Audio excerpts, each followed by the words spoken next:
Ladies and gentlemen, the show is about to begin. The Irish Spaghetti Podcast. Like and subscribe. Please enjoy the show.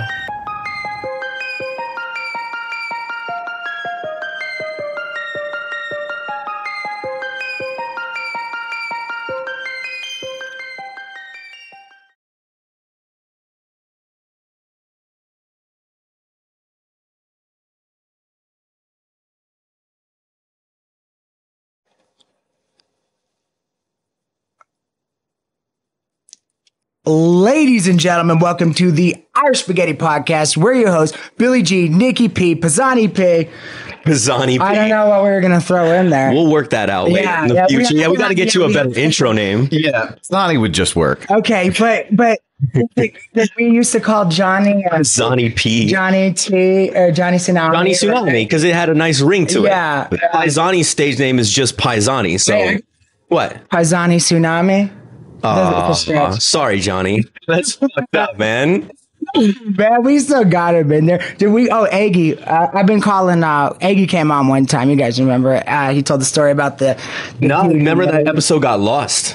Oh, that file got corrupted. Ones. So you guys don't know what we're talking about. Okay, you gotcha. Can you scoot in a little? It was a really great story. Scoot in, you're half out of the frame. Am I? All right, guys, sorry for the choppy start. It's been a while since we've shot. As you can see, we have some upgrades. We now have our third chair. Pisani is in the game. We got a new mixing board. Boom. We have the ability to house 4 microphones. We're going to get a bigger desk eventually. We're going to build out another camera so there's multiple angles. For now, this is what we're rocking with. We hope you appreciate it. We're a work in progress. We're going to keep moving forward. We upgraded. We upgraded. Yeah. And we get drops and stuff, too. Like, we could play little sound effects. I want to get really good ones, like how Fred Norris used to have. You're picking all the sound effects.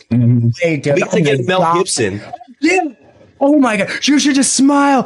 We have to do a couple of maybe a Duke Nukem. You know, he's back. Everybody's liking, Balls of Steel. Balls of Steel. It's so good. It's ridiculous. I was like Chainsmoke. We just have the voice. I always loved, I forgot who did it, but there was one like award show where they talked about Mel Gibson and they talked about how, you know, he got all that crap for being the, you know, and they said, well, you know, there's something about, you know, there's a phrase called hugging the cactus. Yeah. Right? Like, you know, if you hug a cactus, it's, you know, you're trying to be better, but it's still going to prick you. Sure. And they're like, I think Mel Gibson has hugged the cactus enough. Yeah. Like, just let it go. Yeah. He's paid his penance and then some. At what point in time do we have any kind of forgiveness for people? See, he didn't hurt anyone. He just talked some shit. I think the fans have always been, you know, when he said it, when they exposed the phone call and she let it out and everything, they were asking black people, you know how like the Entertainment Tonight cameras always go out and ask, but for some reason they're like just all black people. So they were asking like what their thoughts were on Mel Gibson, and they're like, we love Mel. Like nobody had a problem with him. So he offended. Well, wasn't Roots it run deep in Hollywood? Wasn't it mostly him talking shit about people. It was Jews, though. It wasn't black people.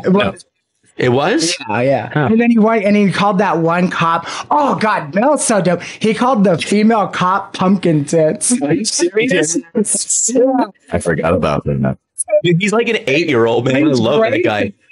Yeah, you know what, dude? Honestly, I've always said this, man. It's like with anybody, like fuck, man. If let's say we blow up huge, you follow me around for a day with just like in real life camera, you're gonna hate me by the end of the day. You take it for their art and what they give to the world. Yeah. Man, we talk about this all the time. How many more movies would he have?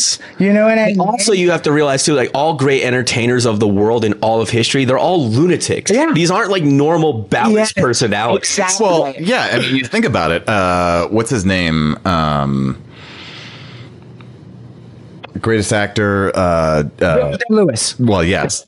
Sorry. No, I'm thinking Godfather.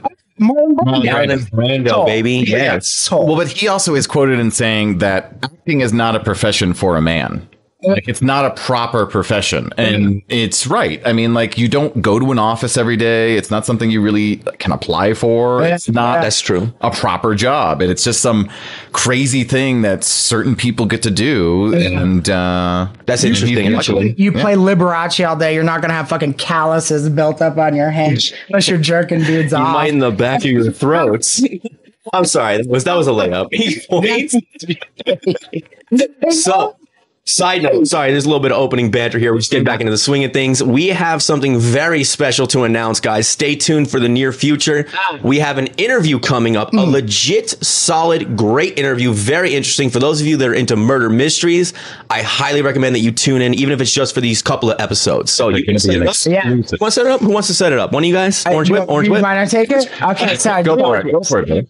This. So we work with a guy who had been interviewed for HBO Max for a documentary, and why he was interviewed is that he was tied into a murder, I guess a real high profile murder that took place, lots of crazy stuff that happened. So they interviewed him, and he was saying that he didn't sign any like NDAs or contracts with them because I guess they can't, because they can influence the interview because all those people that are getting just want to be on camera, they don't give the interview and stuff like that. So he was asking for dough because it's his real story.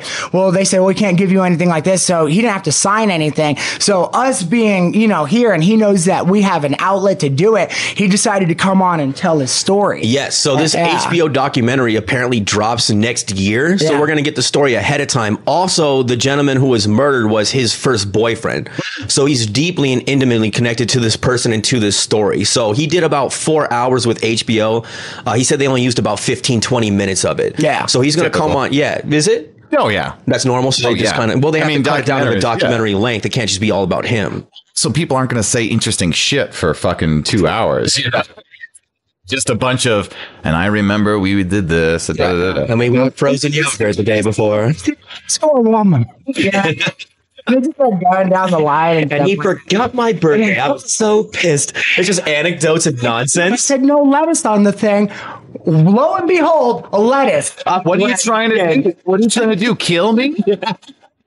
He's just cheesy about it. So we're going to do a long form interview with him. He said it could take hours and hours.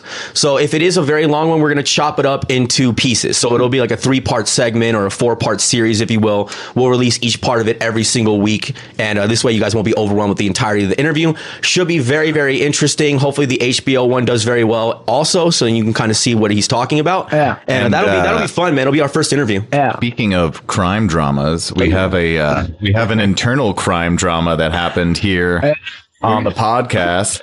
All right. Your boy, Nicky Pringles, went to jail. All right. I'm a hardened criminal. I'm getting my tats ready. I'm going to shave my head. This is my last day with him. Head man walking.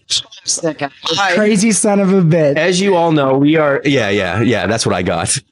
As you all know, I'm joking, Mel Gibson. As you all know, we all live here in Viva Las Vegas, home of alcoholism, partying, and great times. So we're all in the restaurant industry. As you know, you've seen me drink on camera. You know, Nicky likes to drink. There's a bar about 2 blocks away from my house that I frequent all the time. There is a U-turn that goes into my neighborhood that is illegal, but very convenient. And I got a DUI.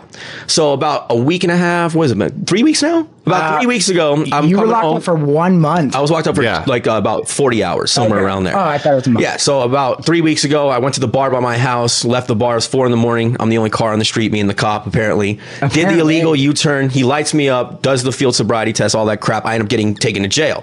So when you go to jail, a lot of things that you hear about that you're not necessarily sure are true or not, it's all true. They treat you like a fucking animal. They treat you like the worst piece of garbage that's ever walked the face of the earth. The abuse, like physical, like emotional, and all types of abuse is astonishing. So what you notice when you're in there is a lot of the personality types that these types of jobs attract are people that probably don't have much power in their personal lives, or like probably weren't very popular in high school. Like a lot of them were like, they were a lot of like troll, like fat, out of shape people and guys like that. Just weird, like weak character people, just yelling and screaming and down talking everyone around them. A lot of the people that I was locked up with were innocuous little stupid things like that. Or one of the guys got into an argument with his girlfriend at the casino. He's like 40-year-old Asian dude. Like he was on vacation from Florida, super well dressed, super well spoken, really nice guy. Apparently, like he like grabbed her arm or something at the Golden Nugget, and like it was between them. They weren't even like mad at each other after the fact. Someone saw it in surveillance. They ran down, grabbed him, cuffed him, took him to jail while his girlfriend was saying that she doesn't even have a problem with any of this and just to let it go.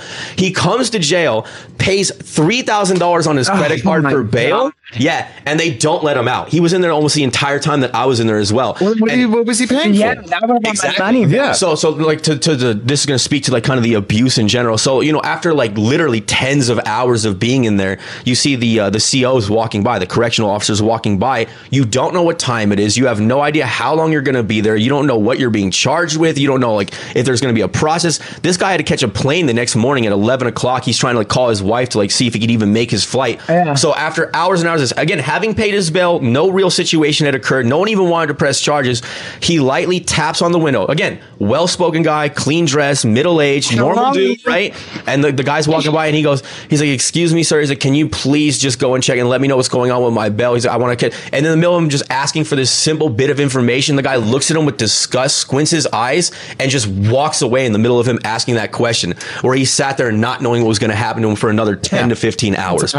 Yeah. And this is how they treat people just all throughout this process. They just talk down to you. They yell at you. They demand things from you. They talk to you like you're a piece of garbage. And it's just like over nothing. We're not murderers. Absolutely. These are normal people. And this is how I knew that like a lot of them are demented too. There was one guy that was in there and he was clearly like a homeless, crazy person. Okay. Right. So he's standing there, like they bring you out in the hallway when they're transferring you to other parts of the jail, whatever. They make you face the wall or stand a certain way.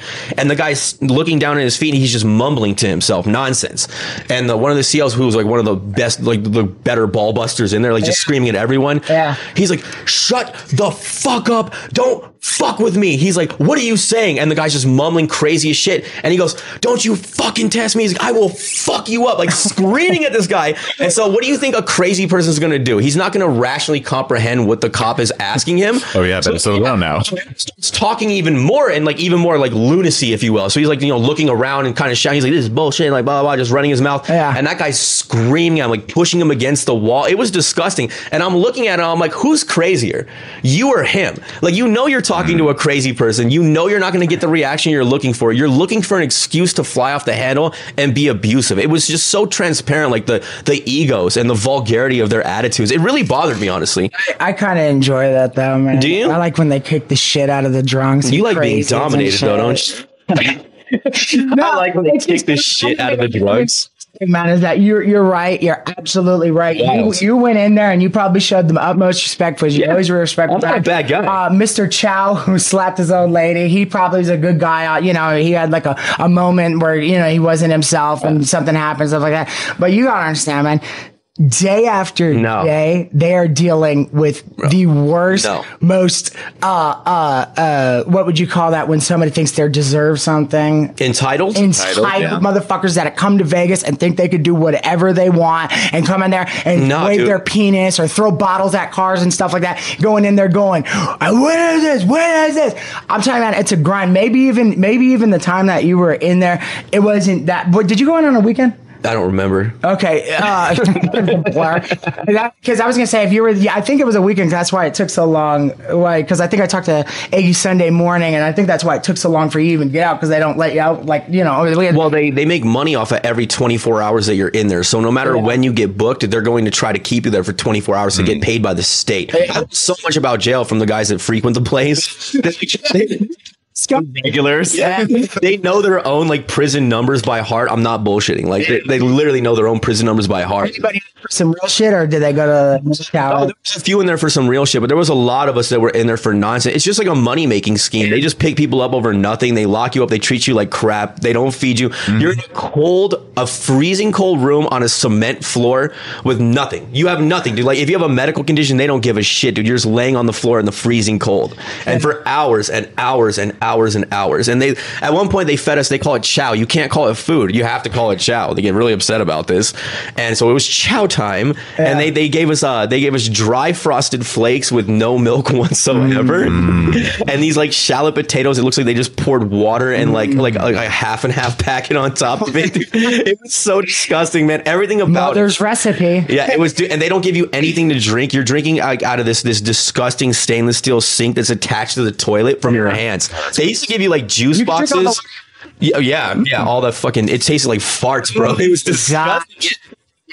shit with. But a lot of people there were in there for nothing, like absolute nonsense stuff, and they were being treated like hardened criminals. And here's the thing: I get what you're saying, but you can immediately tell the difference within 2 seconds of talking to someone who's a real problem to abuse people. And who's not, man, and who's not. It was crazy. I couldn't believe it. I always like picture them people saints that have to deal with that, and then are actually still cool after years of working there. You know what I mean? There's just no need to behave. Wouldn't it be funny if they get off Asian dude paid the $3,000 and like 10 hours went by, and I felt so bad. The CEO walks by and goes, "Chow, chow," and he's got the Frosted Flakes, and he's like, "Am I getting out?" I knew you were. I can almost call them now. I've known you just under a month, and I'm like, you feel it. Yeah, you feel it bubbling up. Yeah. I just he's got a pump. Blowing out. Be honest, you've been in jail, right? Yeah. Yeah. Did you have a similar experience? I didn't drink, drive, never got busted. You've never been in jail ever? Never. Wow, you? Yeah, I know. I can't believe that I'm the one. Have you been in jail? No. Well, no. All right then. Never been arrested.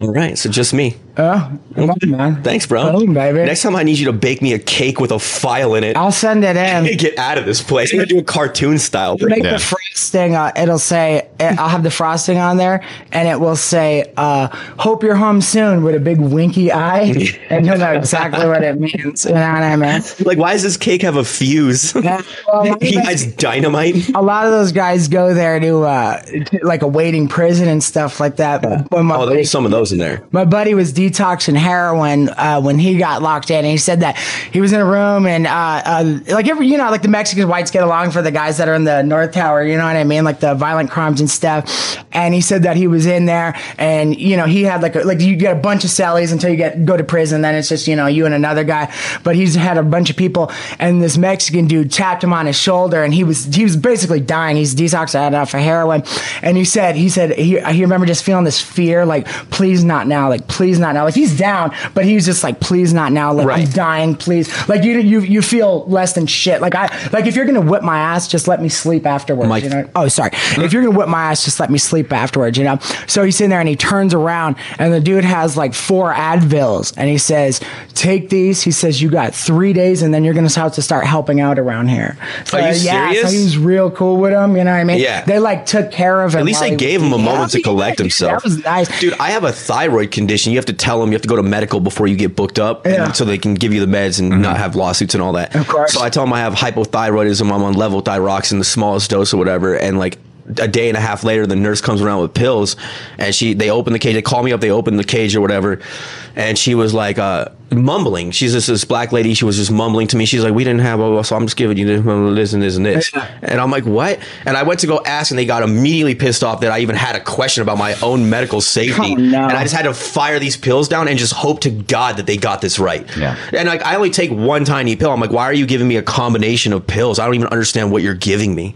So you know what you can't ask. No, I still to this day. I was just like, all right. Vitamins, probably. Yeah. I hope so. Yeah. Just a bunch of vitamins. Placebos, it's all just sugar pills. Yeah. I was like, these are M&Ms. Yeah. It was wild though, man. And the black lady. Dude, there was people in there where like their whole family was in with them at the same time. Like my one homeboy, Charles, shout out to Charles, man. Call me when you get out, buddy. He's fucking hilarious. I love this guy. Yeah. We changed numbers and everything. But he had his uncle was in the next cell. His baby's mama was in the next cell. I think it was his brother as well that was in the next cell. Damn. And so like the vent kind of goes, the ventilation system goes to all the cells, so you can kind of hear each other in different rooms. Okay, yeah. So he would stand on the toilet and scream into the vent to talk to his uncle, and he called his uncle Dollar. So he would stand on the toilet and be like, "Hey, yo, Dollar!" And then you'd hear it. You'd hear his uncle in the next cell. He'd be like, "What's up, nephew?" Yeah. And they just like have a conversation. Like it was wild, bro. It was the crazy. Charles Jackson family reunion. Charles was hilarious. You know what Charles was in for? They dropped all of his charges. Like he bought a stolen wallet, right? So someone was selling like a $1,200 Gucci wallet, and it was orange. And he's like, "I love orange." He's like, so he buys the wallet for like $60, and he's like, "This wallet seems way nicer than what I paid for." So he looks it up online, realizes it's worth like $1,100-$1,200. So he's like, "I'm just gonna flip this and take the guy could buy another orange wallet. I'll sell it for like $600 or something like that." So he finds a buyer for this wallet. Him and his girlfriend go. They're like at this parking lot. There's a bank over here on the side, but they're supposed to meet like by the food joints or whatever. So he sees a guy just standing off to the distance, like by the bank, not where they agreed to meet or whatever, and that was the guy. So yeah, it's exactly what happened. So he's like, all right, I'm driving over there. He goes, something doesn't feel right, but I'm just like, whatever, let's just get this cash, go get some food and go home. And so his girl goes out to make the transaction. She meets him up out there. He goes, I knew something was wrong because she was talking to him for way too long. Like that should have just been a quick handoff. Like what's the conversation for? He's like, so I got weird, got out of the car. He's like, I started walking to go get her. He goes, I turn around. He's like, and there's two undercover agents like with gun. He called the low gun. Yeah. And he's like running. He's like, they were just right behind me. No. So apparently that wallet had been stolen in a B&E like a week before. So they thought that him and her, or him and his friends, were the ones that broke into the house and stole the wallet. So he had to like get locked up, go to jail. Profile. Yeah, exactly. He said they would they were the same height as us, like everything. Are you it was sure horrible. Charles didn't? He didn't do it, dude. I talked to him long enough in there. I was like, nah. He already told me he was in prison for 6 years. He had done all kinds of other shit. That would have been the least of his omissions. Yeah. So they ended up finding out that like it wasn't them that did it, and all the charges got dropped. But he was in jail for that too. It's crazy. A B&E at a B&B. Yeah. Airbnb. Dude, I would never trust strangers with my house, dude. I mean, I guess you make money, but they said that there's a lot of grief owning B&B. Dude, anyone else out there that's ever been to jail for some innocuous thing and you're not a terrible person, if you have a story like mine, drop it in the comments. I'm curious to know if this is just like abuse on a staggering level, or if maybe there's another reason why they behave this way. Maybe if you are a CO, throw something in there. That'd be interesting as well. Or if you have a horrible story that you did a lot of time for, put that in the comments too, please. Mm-hmm. Yeah. You know what I mean? Oh, please. We love it all. Yeah.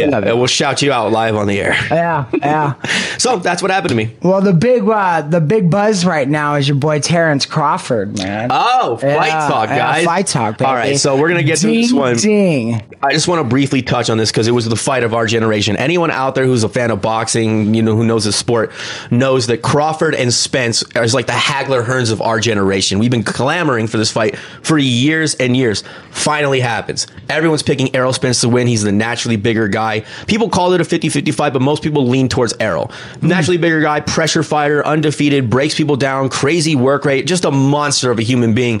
I had Crawford picked the entire time. I thought Crawford was going to stop him. Not only, as you know, did Crawford go out there and stop him, it was a one-sided ass beating. Dude, I'm going to show you the photo of Errol Spence after the fight. I'm telling you, his eyes were welded shut like lug nuts. He could barely talk. His breathing was messy. He was bleeding from his nose.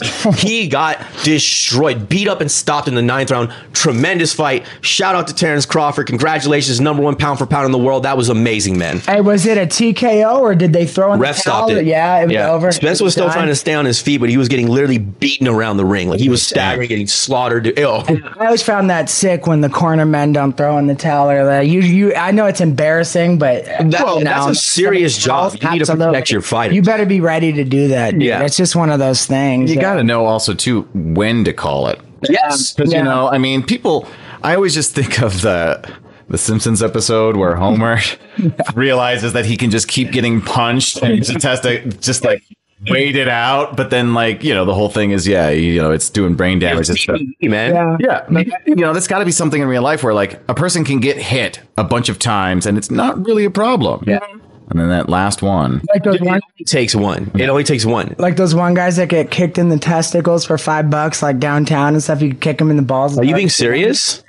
What? It's like nerve damage and they don't have any feeling in their testicles. Yeah, but I mean, that's going to do some other damage. Mutilating yourself. It's also like a domination thing too. They get like girls to do it. Well, I've seen the videos where they stomp on their balls with like, stilettos and stuff like that. But this dude just sits downtown with a sign that says, kick me in my balls for $5. And you had all these soccer players rolling up and just pelting him. And he's like, yeah, check it out. Oh my God. Yeah. It's not worth it. No. Well, just get a regular job. What's so hard? Just get a his kid was with him, proud of dad. He's just his head down, his face in his hands. It's like every time the dad's like, bring your problem, Brady. I don't feel it, and the boy Brady, his son, he's like, yeah, but every time I do. He goes, it's time for me to start grooming you to take over the family business. The kid's just like, you got some time in him, flick your balls. Bring your kid to school day or to work day, dude. He's just having his son getting shaken, but he doesn't have the condition where he can't feel it. There's a union for those people, street performers. No. The dude with the Really? downtown. Yeah, they formed together. They formed a union. Are you being serious? Dead serious, because like every time some new show starts, people could just go down there. So they were complaining, and they get spots. Like there's designated spots. Yeah. Like, dude, if you've been walking around in your fucking underwear for the last 30 years playing an acoustic guitar, and some kids down there like breakdancing, you're gonna be like, dude, get the fuck out of here right now. Oh yeah, right He's now. like, cool. Yeah, just trying to take it back over. Yeah. He just gets And the louder. kid's just amazing. He's doing like these incredible dance moves. It doesn't match the song. Kumbaya. He's just going to town on it. He's like doing DJ like techno. He auto tunes it. That's trash. So funny, man. But so now what's next for Terrence Crawford? I mean, what Terrence was Crawford, the sky is the limit for that guy. At this point in time, he has nothing left to prove. He's a Hall of Fame fighter, one of the best ever lace up the gloves. Yeah. I hope he fights all of his dream fights or retires, does whatever he wants from here on out. Why, He's is he got ready nothing to left. dip, or I mean, no, for a while? he's still in his prime, but he's, at the end of it. I would say within the next few years or so. He could fight for as long as he wants, but like if you want to solidify that legacy, you go out in the blaze of glory on top. You know what I mean? And leave that last memory. You don't want to go out like Ali getting his jaw broke 15 fights later. You know what I mean? Like getting ass whooped by everybody. Same thing with my man Roy Jones Jr., greatest fighter that ever lived. But look what happened.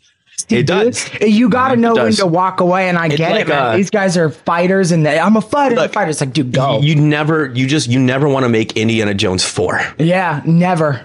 Well, he stopped at the trilogy, one of the greatest trilogies ever made. So just don't get knocked the fuck out. Don't make that last Disney. sequel. Get out of there. Don't be Disney. I mean, Seinfeld was the first to really step away. Yeah. I mean, everyone think you think about going out on top. Yeah, and Seinfeld was the #1 show on NBC for years. There was still money in it. There was still money. They still wanted it. I think they offered him like a 20-something million deal. 20 million back then too. And he's like, no. And then even Quentin Tarantino, I heard him talk about how his next film is going to be his last. Yeah. And he's like, at a certain point, directors shouldn't keep making films. I like this. Because then they start becoming just like a parody of themselves or lazy, stale too. Yeah. They rely on their old tricks or whatever made them successful, and it looks like a fucking cash grab. Yeah, that makes sense. Well, I mean, once again, bringing up Disney, like we were talking about, what's his name from E.T.? Say it again. Spielberg. His movies now are kind of silly. Like, you know what I mean? What's the last movie he did? I think The Fabelmans. Wasn't that? Remember West Side Story being his last. Oh yeah, and he did it. And all right, no, there you go. Beautiful. Spielberg, who's been in Hollywood now for a gazillion years and has nothing but fake Hollywood friends, makes a movie and refuses to put subtitles in it because he says Spanish is such a big part of America, so people should know this by now. So he makes this movie. It takes a giant shit. Think about that. One of the biggest movies of the '60s, like the movie of the '60s, right? Oh yeah. You know what I mean? Well, it was the musical. Yeah. And then it was the movie. Yeah. But yes. Dude, imagine sitting there back then and really going through shit and looking at these guys dancing around, and they're supposed to be the tough Jets and the Sharks, and they're like jumping up and down and stuff. You know what I mean? But anywais, so there you go. And like you said, man, it's like no one will just walk away. It's unreal. Hey, speaking of Jerry Seinfeld, remember Larry King's like, now you walked away. You didn't get canceled, right? Canceled? Don't you know who I am? He's like, and he starts losing his. Did he really? Yeah, but dude, wouldn't you be annoyed if this one of the biggest anchors on television doesn't know what you did? I mean, I don't know. I think Jerry Seinfeld, as great as he is and as talented as he actually is an ego fucking maniac. Yeah, I love that, man. He's a smarmy douche a lot of the time. Dude, you're just a comedian. Relax. Yeah. You didn't revolutionize the world of art because you're funny. But the TMZ dude came running up to him and asked him a question. He was like on his bicycle. He's an asshole. He is an asshole. The way he looks at the world through those asshole goggles and makes jokes Jerry Seinfeld. Jerry Seinfeld, yeah. Is why it's so weird. It's just how he sees things. Like the TMZ guy chased him down on his bicycle, right? Like Jerry pulls off his helmet, and the TMZ dude asks some weird, stupid question about B movie. right? Remember? I forgot about so that. he's like, Jerry's like, that's it? That's the question you have? You chased me all the way down to ask that? Like, you know, and the TMZ's guy sitting there like just feeling like an asshole. That's actually funny. Dude, also, fuck TMZ. I love him. I'm not saying that being an asshole doesn't come without its virtues. Like, there is times where it is entertaining and also correct. Huh? You don't like TMZ? TMZ is garbage, bro. I love TMZ. Really? Of course you do. He loves garbage TV. I do. So, yeah. I thought the parody, we were talking earlier about Popstar. Andy Samberg. Didn't they have a TMZ parody of that? Getting more drink. He was standing on crates and That's hilarious. I never saw this. Ray was the black guy with the dreads, and he's like, ha, ha, ha, and they all just kept laughing back and forth. And dude, when you watch TMZ, it's like these people are having way too good of a time for a work meeting. Everybody thinks that like they're just crushing in there. It's weird, man. It was really and then weird. they're all talking super loud for no reason, like they're breaking a story. Like, hey guys, remember what happened to Rihanna last week? Yeah. I was like, yeah. They put on these radio voices for this weird show, and it's like because it's like that's the problem with making your Office an entire cast unless it's actually meant to be that, because they're all going in there and now everybody's trying to fight for like, oh, I want the moment on TMZ, and so everybody's doing that. You got 300 of them an episode. It was just weird, man. But the stories they do cover. I gotta watch that. Dude, watch Popstar. You gotta show me that. Yeah. Is it good? Yeah, so dude, it's Andy Samberg, you know, his Lonely Island guys. They're dude. I don't know where those kids came from or why they're so funny. Hilarious. But Hot Rod and all that, dude, he's hilarious. You ever heard of Incredibad? No. Incredibad was their faux hip hop crew that they created before they really got big. Before Lonely Island, dude. Check out some Incredibad songs. It's good. Well, yeah. I mean, it's good bad. Yeah. Is it Incredibad? They're really good at music too. The best thing I can think of it is like, do you remember the Michael Bolton sketch where? I don't think so. You don't remember this? Oh wait, hold on SNL. Yeah, where so the thing is, the Lonely Island are getting into the studio and they're going to do a track, and they're like, oh, but we got Michael Bolton coming in, and so Michael Bolton comes in. He's like, hey guys, how's it going? Before we start, I just gotta let you know, I saw these like Pirates of the Caribbean movies. Yeah, they had a trilogy. Have you seen these things? They're incredible. And they're like, yeah, we've seen them. Yeah. And then they do the song, right? And so for Michael Bolton's part, he comes in, he's like, this is the tale of Captain Jack Sparrow. Talks about Pirates of the Caribbean throughout the whole song. God, and like the rest of the Lonely Island guy's like, yeah, we're busting on chicks doing this, you get all hard and stuff. And he's like, brilliant. Dude, I think he's doing good Michael with that. Bolton shit. I would never give SNL any credit after so many seasons, but remember the Natalie Portman rap? Do you guys remember that? Yeah, and they're like, I think so. We love you, Natalie. And she's like, I want to fuck you too. Oh, yeah. It was so funny, dude. It was so good, man. You know what? I heard Gavin McInnes talking the other day about SNL, and he was giving them hella credit. He's like, yeah, these are some of the funniest people on the planet. Would you give that to them right now? Right now? No. I mean, are they? No, he was being sarcastic. That was satire, bro. Look at me, man. I swear to God, I know when him and him are going back and forth and stuff like that. And he was like, you have all these amazing, I mean, maybe he's right. I mean, maybe you got real funny writers in there that are actually doing the job. So, like devil's advocate here, I've been a huge Saturday Night Live fan ever since I was a kid. Yeah. Lately, though, I've noticed that the types of sketches that make it to air on Saturday Night Live are usually one of three types of sketches. Yeah. Right? It's usually either like some sort of parody on like a game show, or it's the classic two normal characters, one crazy character, you know. Like the white person and then two black people are like, you know, walking through the museum and it's like some weird, you know what I mean? So they're doing copy paste work. Pretty basically. much. It's templates. Yeah. I mean, a lot of the sketches are pretty much copy and paste with whatever is the new trendy thing, you know? Like I remember one of the funniest ones that was kind of like that was when they talked about, I think it had something to do with Trump, and it was like, just don't say it. Like, don't say it. And the whole joke was like, you didn't want to say like his name or something like that. Yeah. I'm telling you, that shit is hack. It's either they're getting too young or I'm getting too old, but the show just Saturday Night eventually just went out. Everyone unanimously agrees that show is not of the quality that it once was. And you know what? But maybe they're bound by the new, like, like he was just saying, don't say it. I know that's like the whole parody and stuff like that. But it's like, you really can't, like we watched Dana Carvey click his tongue when he was talking about Zimbabwe earlier. Oh my God. Like I'm telling you right now, the whole point was like we watched Norm Macdonald tell you that murder's legal in California. You know what I mean? Like because of OJ. One of my favorite of all time. It's a fun. Lorne Michaels was real good friends with OJ and his wife, and they hung out with the Kardashians, Robert, not the super daughters and stuff like that. But they were all real tight. And this dude just kept pushing the envelope and pushing the envelope. The worst thing you could do is like tell Norm not to do something because it's just gonna happen. But he was a purist. Yes. Above all else, above money, above business, above success, above fame, above anything. That guy was a comic. That's what he cared about. That's what he loved, and he would never break. Yeah. That's why I love him. I think the closest approximation to that is Shane Gillis right now. Yeah, Shane we Gillis need another Norm Macdonald. That was a big loss. He created a void. Left. Well, what I loved the genius of Norm was that he played the idiot. Yes. You know what I mean? Yes. Like 140. Right. Yeah, he was stupid. There was a story where he's like talking to some guy and like they're talking about math equations. He's like, no, that doesn't work. Because this and this. And I think the guy who was with him was like, Norm, what the fuck are you talking about? I used to love watching him just troll the people interviewing him constantly. He always trolled the host. And then when he had his podcast, when he had Adam Egget, remember that? Yeah. He would always accuse him of being a Holocaust denier.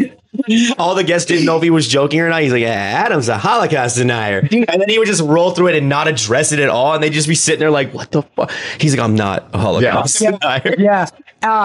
He would write jokes before his podcast, like straight up one-liners, and he would write them before the podcast ever started. And one of them was, he said a horrible gift for a slave retiring would be a pair of gold shackles or something like that. And you're just sitting there like, what? Like, what, dude? Like, where does his mind He was go? fun. It was unreal. It was He was so funny, dude. It was so ridiculous. Well, he also had no fear too, which is what you need as a comic. Agreed. But look who was around him like at that time. It's like SNL needs one of those guys that isn't scared. They had him and then they fired him, Shane Gillis. They hired Shane Gillis.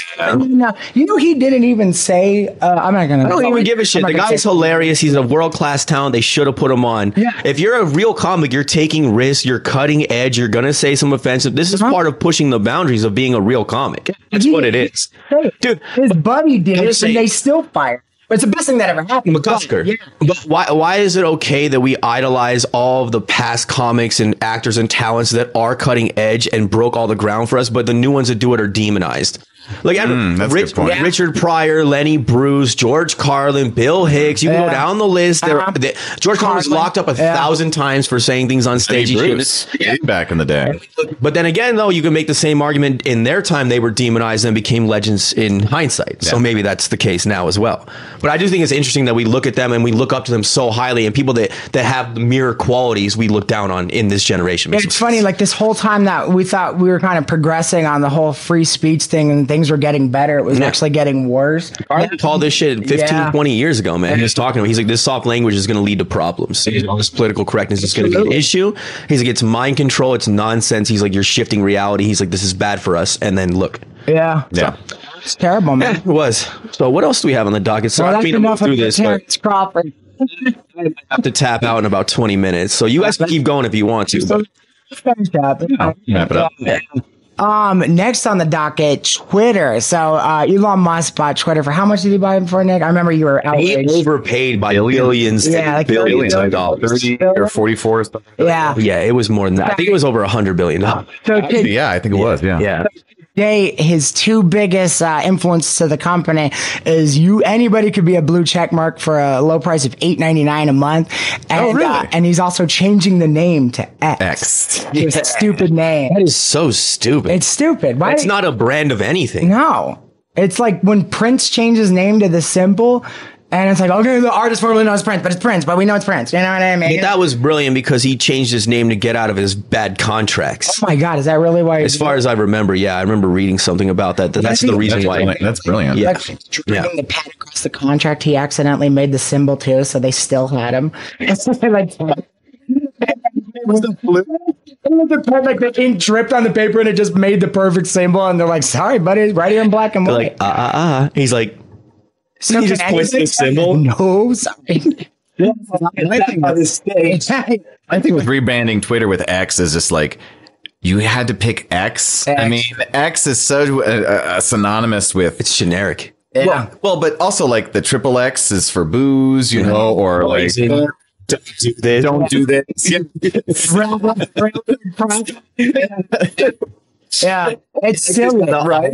Yeah, it's stupid. Yeah, I mean, you couldn't have picked anything else, any other shape, any other letter. Right. Yeah. That's a good point, actually. Right? You're just frosting it out. Yeah, that tremendous Asperger's melon of his head couldn't come anything else. Nothing else he could have came up with that would have like been slightly more appealing. Or anyways, why change the name at all? Why not get rid of the little stupid bird and change the symbol and do that? It's too busy mislabeling full self-driving, getting people to crash the trees and explode. I love that. It's like a full self-driving update coming out next month. And then every time there's a crash, because I read Yahoo Finance, I trade stocks and all that. So I'm always reading the disclosures. So every time his cars crash, I know about it. Yeah. And it's always like, it says in the police report that full self-driving was indeed activated. The statement from Tesla is, although it's called full self-driving, it is not in fact full self-driving. And we do tell our buyers that. Like, why call it that? Yeah. Stop calling it that. Like calling it a hoverboard. Call it, we're working on full self-driving. Be careful with this. I don't care. Call it a paragraph. Just don't mislabel it and then blame the people for not understanding. Does the car talk back? Is it kind of like Siri? That gives you lip. What's the name of the car? Imagine you're sitting there, dude, and you're like, you know, now that I ate and I'm not driving, I'm gonna take I'm gonna catch some Z's, and you climb in the back seat, and the next thing you know, you're waking up flying through the windshield. You know what I mean? Like, I mean, dude, I'm not gonna lie. I like everything to be analog. I'm like an old man at this point, dude. I don't care. I'll do this for my window. I don't give a fuck. Let's go back. If you're gonna do self-driving, all cars have to be self-driving, so they could be linked as one unit. Yes, if each other are there. I understand the implications of the progressive nature of this type of technology and how it could be a benefit to humanity. But at the end of the day, people who are corrupt, are in control, own these technologies and are going to abuse them. And as soon as we saw that video of the Amazon driver where you thought the house was being offensive to him, remember that? Yeah. And then Amazon cut off all the power in his house and all the functionality of his house because they thought that he made a racist comment to the doorbell thing, like what was it, the transmitter? You know what I'm talking about? You remember this story? No. You don't know Can you retell it real fast? Yeah, I'm sorry, I'm butchering this a little bit, but Amazon driver, this young black kid, and he has headphones in when he's delivering a package. So the door had an automatic response, and the door said something along the lines of, "Hello, what can I help you with?" Like that, kind of like that, right? Yeah. So the dude drops the package, and it like says it again, and then it says it again as he's leaving. So he like takes his headphone out right as he's turning around, and it's like, "What can I help you with?" And he thought it said the N word, you know. And I'm like, listen, I'll say a lot of things. I'm not going to say that. All right, so he thought it said the N word, something like that. So he goes back to headquarters. He files this huge, complaint. He's like, "These people called me a." Keep in mind, he's wrong. He's wrong about the whole time. Yeah. Nobody was home. Nobody said anything. It was an automatic response. So this is the reaction. So Jeff Bezos gets this little me in his head because someone was like complaining or whatever. Just like sticking out of his head. He's on some jet ski with that hot ass wife in his head. He's like, I gotta. He's like. He's got hips. So Amazon. Yeah. So Amazon. Why is that? Nick's wire never got you. He's got rocket feet. Even stupider, he just springs instead of rockets. He springs and jumps as high as he wants everywhere. Oh my goodness! At any rate, yeah. So Amazon decides, well, these people can't be pieces of shit in their own time. We gotta do something about this. So he had one of those smart houses, and they completely shut down the entire smart house. So the guy couldn't open his doors. I mean, it literally controls everything. He couldn't turn on any of his appliances. He couldn't turn on the air. power, anything like that. They took away his ability to live. Yeah, basically. Yeah, exactly. They made him basically a homeless person with a house. Yeah, but at least he got his his Father's Day mug on time. You know what I mean? That's what for. I don't understand how we need to start putting laws in place where these companies cannot be the arbiter of social justice. You sell a product. I don't care if I make knives and someone who's gonna like buys my knife. I can't fucking like then come and take that from you. The law has to deal with that. We have a separate branch of society and of government that deals with those issues. Yeah. It's the law. Companies should not fire you. They shouldn't turn your house off. They shouldn't have the power to ruin your life because they don't agree with your social standing. Not their job. Everything shouldn't come with a warning label. Correct. You know, that's that big issue of like, you know, when you get something that comes in a plastic bag, it says this plastic bag is not a toy. No shit. Like really? Yeah. You really have to put that on there? Well, we were just talking about downstairs before we even started. Baby. Like there is no such thing as there is no such thing as personal accountability anymore. Again, we all work in restaurants. We're all servers. We work at the same place. We were talking about just this earlier, a couple hours ago, how people will come in, they will order something off the menu. They will get what they ordered correctly. It will be made correctly. And if they don't like it, they still have the audacity to complain, expect a refund or something else for free, and just to us to just take food back. So in our generation growing up, we're all similarly aged, 37, you're 35? 36. 36. Billy, you're 35? 36. 36. So we're all around the same, he doesn't know his age. We're all around the same fucking age. So when we were coming up, you would go to Starbucks, go to a smoothie place, doesn't matter. You would order something and you would taste and go, oh, I don't like this. And you would just either throw it out, drink it and not like it, and then order something else the next time. It wasn't the business's fault that you don't like what you chose. It wasn't there. But now there's such an entitlement throughout all of society that people are even comfortable doing that. I'll give you an example. Yesterday, I had a gentleman order a Mezcal Mule, right? And then the guy next to him ordered the Heat Wave. These are drinks, cocktails that we have on our cocktail menu. So I come back to say, well, how is everything, guys? Blah, blah, blah. He's like, it's really great. He's like, but I just got to ask you. He goes, I like his drink better than the one that I have. He's like, can you just switch these out for me? And I'm like, I just want to make sure I understand what you're asking. I'm like, it's not wrong. I'm like, you just don't prefer it. You don't even dislike it. I'm like, you just don't prefer it. And you want me to throw away this already made drink that we spent money on making and then just provide you with a new beverage for nothing. And he's like, yes. And I went and talked to Charlie, our manager, and they did it. Yeah. Which is worse. See, this is a problem.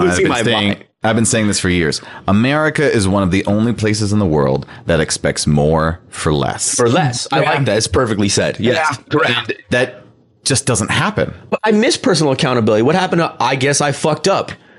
And you pay the bill and leave, and then next time try something else. But we accommodated now. Remember, there was a time. Can you even fathom in like the late 90s or doing that to a business and having them actually accommodate it? You'd have felt like a dick for even asking. Of course, yeah. Making the cooks go through all that, and then you know what I mean. Try that. The time comes with it too. Like if you want to go back to the past, try that at any Asian-owned restaurant and see how that goes. Not too long ago, they're not going to do it. Not too long ago, I had that issue where I went to a restaurant. I ordered wings.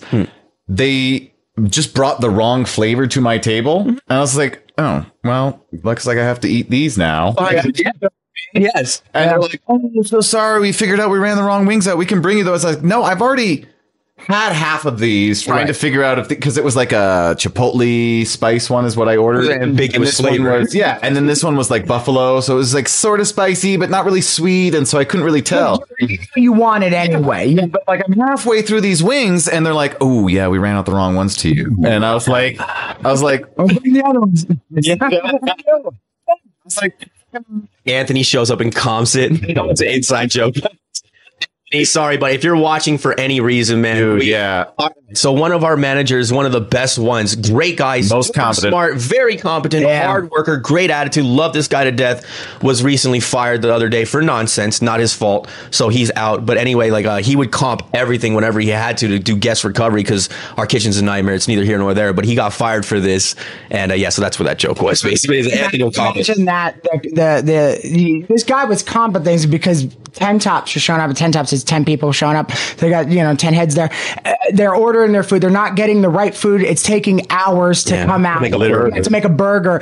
And then they want to drop a bill of like $400. So he just thought that was like crazy. So he would either comp the bill or comp most of it or do what he has to do to get these people to say, you know what? They had a rough night. Let's come back another time. And they shit can this dude for that. That is insane. Yeah. Instead of addressing the actual issue, why the food's taking so long. Yeah. Why is it, doing this? Daily. Why is the quality bad? Daily. Why? But this is every day.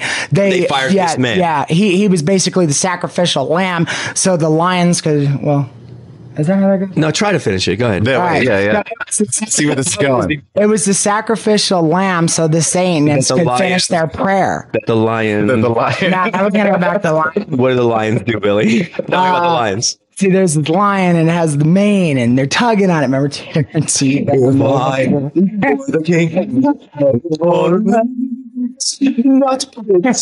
Not two.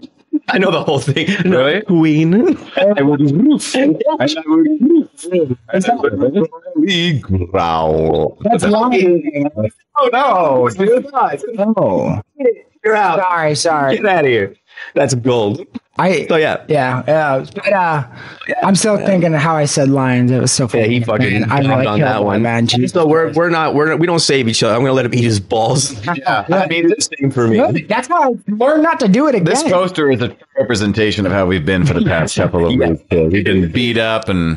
We will include it at the beginning of the episode so you can see it big frame because I want you to see the artwork. It's pretty cool. This one's hilarious. Paisani and Billy look identical. Mine looks like a sticker put over Galifianakis' face, but I had the beard, so what are you going to do? Well, no, but you know what you got to do sometimes? You got to stretch your face to fit it. Like you did it to William C. Riley. And I swear to God. John C. Riley. I swear to God, man, you looked Palestinian, bro. You could have come right. I swear to God, bro. I've never seen a curvy I've never been cheap shoes just hanging out of your belt, dude. I'm like, oh my goodness, that was too funny, man. Yeah, he does great work with us. We're gonna put a thing up where it shows all of them, so it's just really good. It really is. So what else do we have left here to wrap things up? I don't mean to push us, but no worries. Cardi B. Oh, you know what? Hold on. What else did we have there? We had the DUI. Yeah, all right. So here, Cardi B. This gets into other things too, because it's just people feel like they can do whatever they want. Cardi B comes out to her show. Yeah. She comes out and she's doing her opening thing, and the DJ's getting all started. And some chick goes, "Yeah, Cardi," and throws a cup of a drink at her with full of ice, hits her in the face and everything. Cardi takes her microphone. She spells back and hits her with the microphone. Right. And I'm just like, man, like people are savages, dude. I don't agree with anything Cardi says, and I damn sure don't like her music, but oh my God, man, she's out there performing for you guys and you pelt her with things. It's insane. It's insane, man. That's why the best thing that I think has happened in years was like last year or whatever. Mike Tyson goes on a podcast or a talk show or gets interviewed and he's like, people are too comfortable these days not getting their ass whooped. They don't realize, shit happens in real life. He's like, this is bullshit, this new age keyboard warrior thing, blah, blah, blah. Like a month or two later, we all know what happened. He's on the plane. Yep. The guy's busting his balls. He's being nice. He won't leave him alone. And the next thing you see, it's smash cut to Tyson turn around, blasting this dude in the face like 900 times. Yeah. We need that street justice. I should put like a 3-second frame of that like every time we talk about this. Just him punching that dude. Street justice, baby. Anything you want on YouTube except for like, consequences, man. Consequences. Cardi B should have launched that microphone at that dude's head. Why are you throwing shit at it's a chick, but I wish it would have chipped her tooth or something like that. That'd have been even better. You hear because the microphone's still on. It's just like dink. Well, it's like why buy a ticket, drive on, like this goes for any rock star, rap star, or anybody performing for you live for anything. Why go if you just want to do something horrible? Right. I don't know, man. Well, it's hard to prove intent with a story like that. I mean, we don't know the full details, but I mean, definitely people will try to antagonize performers just for the fun of it, I mean, I was doing Halloween Horror Nights. We used to have people that would fucking punch performers just to see if they were real or not. Like, come on, man.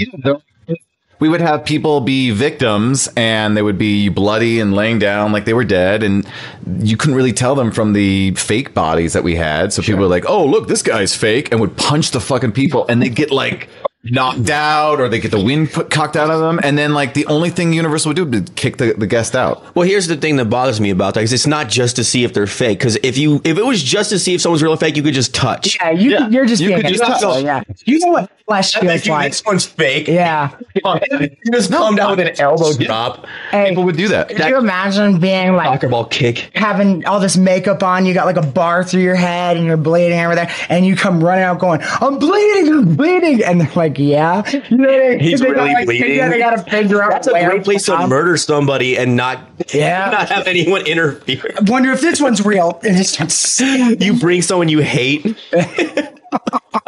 God. Oh my god! These props are getting better every year. Yeah, right. Like, how'd you like the haunted house? Like, I really enjoyed it, but that part where he crushes the guy's head with a bowling ball was a little bit much. It was real. My 5-year-old really didn't like that, but what are you gonna do? Hey, let me ask you a question. Hey. You worked for Universal Studios. Mm-hmm. Was it a good job, in the long run, or what? I mean, I only really worked for the theme park, and it was seasonal for Halloween Horror Nights. I liked it. It was a union job, and so it paid well, and it got me on the Universal lot. But that's why you did it for that. Yeah. But, I gave you access to that. But every year it got more corporate, and like, so for quick tangent. Yeah, please. Quick tangent. I got into it in 2006 when they were bringing back the event. Thank you, sir.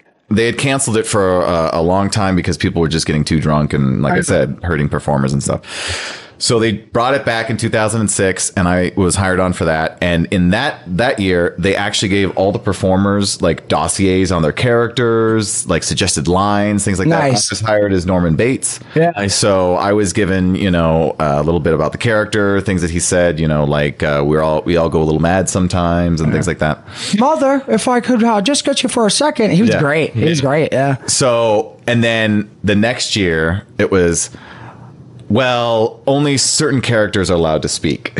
Really? Yeah. No. And then it was no characters are allowed to speak. And then it was like every year there were more and more what we call pullover masks, Like they don't want to do the real stuff anymore and time consuming, right? It was time consuming to put prosthetics on people, to make the prosthetics, because, you'd have to have hundreds of them for each character because they would, degrade every night.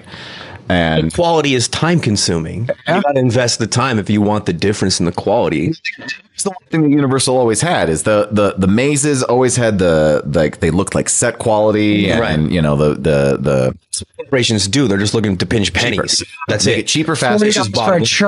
Cheaper, faster.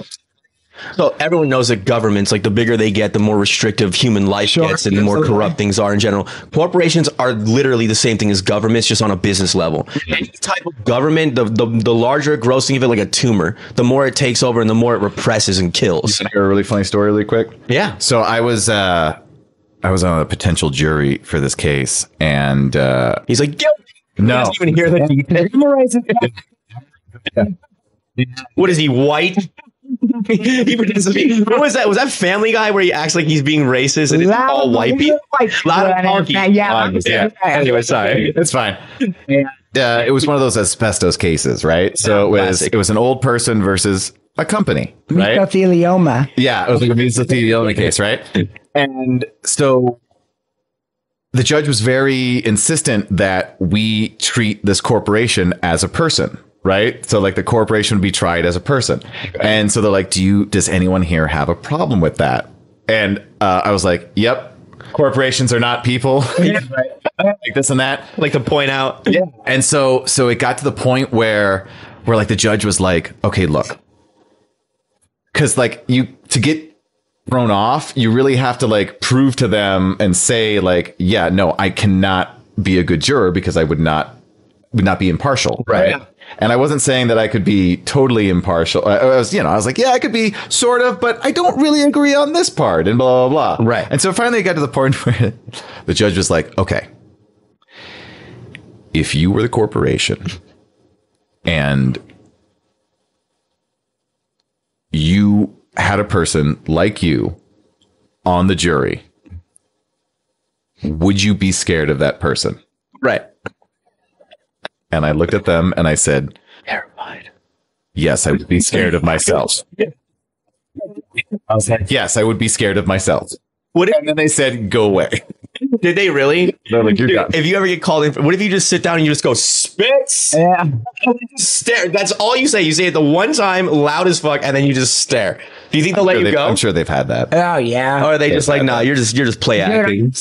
It's so funny. It's like people that got called into jury duty spend the whole time trying to get start shouting. They lined me up in front of the, like where you get the traffic stuff. They lined me up in front of that. And then this chick came out and she's like, you could go home, you go home. You know what I mean? So I didn't even get called back to. You got lucky. Yeah. Put your hand down. You're out of here. Nice. Yeah. They know I support monopolies. I support big business monopolies. Yeah. That's why. That's, you know what I mean? I'm like, as a matter of fact, even in my own spare time, I pollute rivers. Yeah. Just so I can get in with them. That's my resume.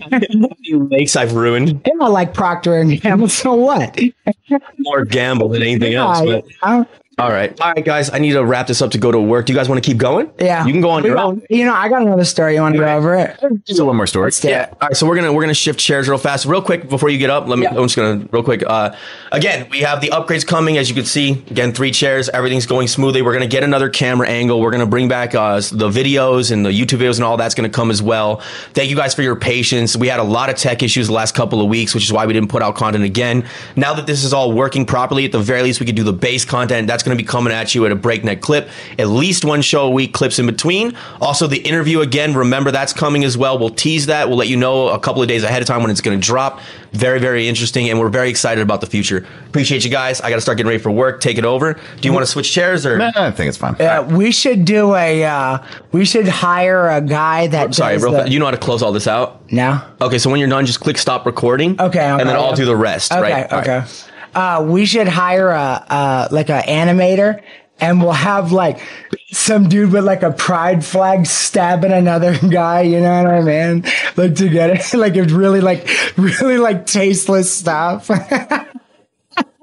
So, no, all right, man. I'll tell you what. I got more on the docket. Yeah, let me see what you think about this. So the judge in Illinois, if Chicago couldn't get any worse, right? Now this should go without saying. I mean, listen, whatever anybody has to do, I don't care how anybody swings politically. I just think that when you join the police force, you should kind of be like somewhat. I don't care if people turn the lights on, whatever, you know, blah, blah, but you should be somewhat of kind of like an outstanding citizen, you know, does that make sense? You shouldn't have too many blemishes on your life to be a cop. Does that make sense? Ideally, yes. Like, you know, like if you've been busted 10 times for stealing, you probably don't want to be on the police force because, you know, you might have that in you just to do those type of things, right? Yeah, you could be a corrupt cop. Yeah. So the governor in Illinois, he just passed like 106 bills or something like that. One of them that was in there is allowing illegal immigrants to join the police force. So you could literally come down here, not a shred of English, and roll up in there. Who knows what you were doing back there, right? Because, you know, you're not going to have the files on him. You could just change his name. Yeah. You're illegal, so you can pretty much pick up and start fresh, right?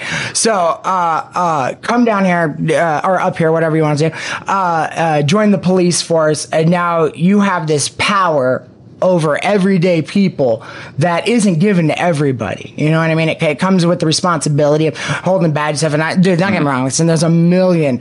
I don't know to say that. I think there's a lot more good than bad, but there's a ton of like corrupt cops and stuff like that. And you know, one apple spoils a bunch, whatever you want to say. That's why I got such a bad word or whatever. You know what I mean?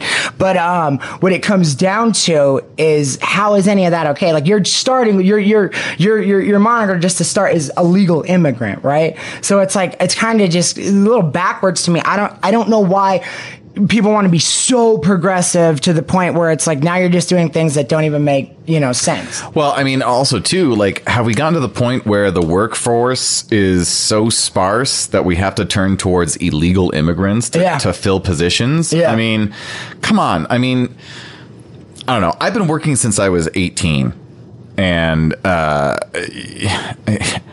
yeah, there's been some shitty days, but you know, I mean, if I didn't do it, then I would be fucking homeless or, you know, absolutely, you know, and so you don't really have a choice sometimes. I mean, you do if, you know, you're in a certain station, but lately, it's just, I think anything since the pandemic has just been hard to get people, I mean, our work. Yeah. I mean, they hired 80 people initially and only 40 of us showed up to train. And what do you think this is all about? Do you think that people are like kind of like, all right, unemployment over the pandemic opened up a new door to a lot of people that I didn't think knew that might be there. Like all they got to do is work within that year's time and then they could get 7-8 months worth of unemployment. Do you think that might be part of it? Oh, like, yeah. Why aren't people working? Dude, even before the pandemic, I had a friend who was on, he was on unemployment for as long as I knew him. For like 6 years, he was on unemployment from an old previous case. Yeah. And he's like, I just found a way to keep milking the system. And I'm like, good for you. Yeah, great. Absolutely. Yeah. How about I knew this one lady, she got so heavy. She wasn't like morbidly obese to the point where it was like my 600-pound wife, where she's like sitting there squeegeeing her back or anything like that. But she was real heavy set and they deemed her unable to work. We're talking like, dude, I was 310, sorry, my heaviest. And I was going in there every day. Now, was it difficult? Yeah, but not impossible. Nowhere near impossible. Yeah. This lady couldn't have been more than 350, 360. And now, she basically just lives on the Social Security. Right. And they got the balls to come out and tell people, the Social Security went out, so the older people aren't getting their pensions, stuff like that. And it's like, are you kidding me? Like, is it, like, I just don't understand how they could dare have so many able-bodied people milking the system for everything and tell you that, the people that really did their thing their whole lives aren't going to be able to be taken care of. You know what I mean? Yeah. And I know that we started off this with the whole illegal immigrants joining the police force, but it's like, dude, is Chicago really like, I mean, to be a cop in Chicago, not only do you have the stranglehold of like that, like really like, first of all, everybody hates you. Like they're demonized out there. It's like really, really prepared. I mean, you look at Chicago; it's got that history of mob run rule. You know, and the police were corrupt back then too. So it's no doubt about it. You know what I mean? So you're already going in there with people. The way people look at you, there's already a chip on the shoulder. No matter what your personality is, you know what I mean? And I think it just isn't worth it to be a cop out there. There is so much violent crime in Chicago and that, that little square radius, L block and all that and stuff like that, that it's like dangerous. I mean, these guys are getting like hit left and right with bullets, all sorts of places, stuff like that. For $60 a year, we make more than that. Yeah. Right. You know what I mean? So starting pay out there is like $60 a year. And then of course you get a lot of overtime with events and stuff like that. Whatever. Who needs that? You know what I mean? But I'm just saying it's like, I don't know. Maybe you're right. I didn't even consider that it being so sparse to the point where it's like, listen, we need people in badges. I don't care who they are. Get them out here now. Minimally, the only thing you really requirement to be a police officer is a high school education. Yeah, just one, and even the physical test got lowered. Yeah, even that. Right. Yeah. It's almost too easy. It's insane. Yeah. That's it. I don't know, man. I mean, the population's getting bigger, so the police force grows and stuff like that. Like you said, it's just not worth it being a cop out there. You know what I mean? There's no way that if I got a call out there, I can see that too, where it's like it's not people who are just don't want to work. I could see that they just don't want to be a cop. Yeah, be a cop there, especially there. Yeah, I could see that too, yeah. Yeah, I heard same thing with like NYPD, like a lot of those guys are getting out of there and stuff too, you know what I mean? Like, I'm not saying, I'm not saying it's a great job without it. I mean, being a cop probably sucks, right? I don't know, you know what I mean? From what I heard, it's a lot of paperwork. It's not the shoot 'em up action shoot 'em that they see on TV. 2 square city blocks. Yeah. Oh, he's the cat. Yeah. I mean, a lot of the cops that I knew, they would just do a lot of walking. They'd walk around, walk their beat. Yeah. Oh, you're from Frisco too. So they had a lot of like street cops just walking down. Oh, right? Yeah. Oh, so I'm from Oakland, but San Francisco Bay Area. So born in Oakland, kind of grew up in, okay. Yeah. I mean, is it all connected? I say I grew up in San Francisco because it was right there. Bay Area. Bay Area. Yeah. And where I lived, there was an avenue strip, and we had this lady cop. She'd do her beat every day, and she saw me a lot because I would walk down to go to school and stuff. And cops have trading cards. Wait, like actual trading cards, like what, like skills and stuff, like written on there and stuff. Swear to God. At least when I was a kid, they did. Like, so she had. I remember this because I remember when I was a kid, I was like, okay, I know what my picture's going to be. Like for real? Like Cops trading cards. So she gave me this one. It was a picture of her and she had the dog and she was like this. Yeah. And on the back it said, how many years they've been a cop and where their beat is and this and that. And I was like, dude, if I was a cop, this would be my picture. It would be a picture of me. This is so wrong. No, please. But I would have a perp on the ground, face down, arms spread behind their back, my foot on their back, gun drawn, and my face smiling to the camera. Be wonderful.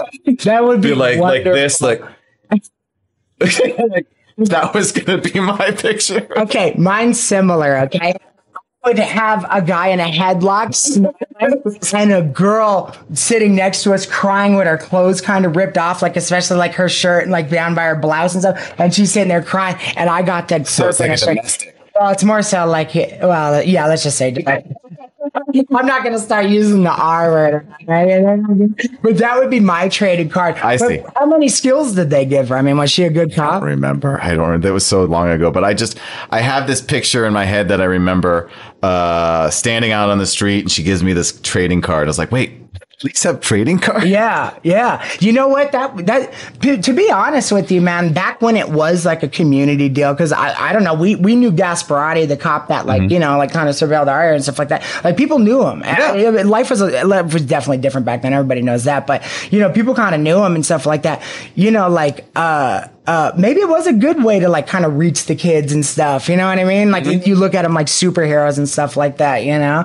Because wouldn't it suck if you were on the police force like 10 years and you had like the really low skill level? Like it's for no reason, That would be ridiculous, man. That's hilarious. All right, well, I'll tell you what, man. We're wrapping this baby up. Yeah, I think so. Come in for the finish. Come in for the finish. Come here, buddy. Come get this money shot. No, you keep it. Flavor-town. There it is. I went to this side. I'm like, me. All right. Should we do the outro? Do the outro. All right, guys. All right, we'll be back next Sunday. This episode will be out late Monday afternoon, evening. Always remember, have your conversations, not their conversations. Talk to your friends, talk to your family, talk to your community. Let's be good people again. God bless. Peace. Caw-caw.